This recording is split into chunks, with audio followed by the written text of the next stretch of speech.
মুসলিম যাদের অন্তর কেঁপে ওঠে ফিলিস্তিনের বাচ্চাদেরকে দেখলে।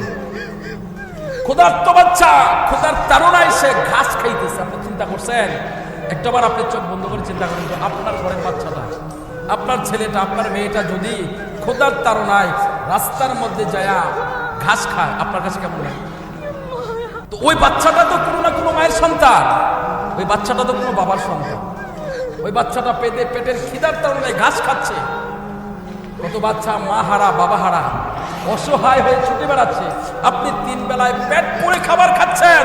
ওই ফিলিস্তিনের অসহায় শিশু, কোন শিশু 1 সপ্তাহ যাবত পেটের মধ্যে কিছু নাই। আপনি যদি ওই দিকটাও খেয়াল করেন, আপনি যদি মানবিক দৃষ্টি থেকেও তাকান, তাহলে আপনি কোনোদিনও ইসরায়েলের পক্ষে কথা বলতে পারেন না। আপনি মানবিক দৃষ্টিতে তাকাইলেও আপনি ফিলিস্তিনের পক্ষে সাপোর্ট দেওয়া আপনার জন্য ওয়াজিব। কথা বলেন ঠিক কিনা?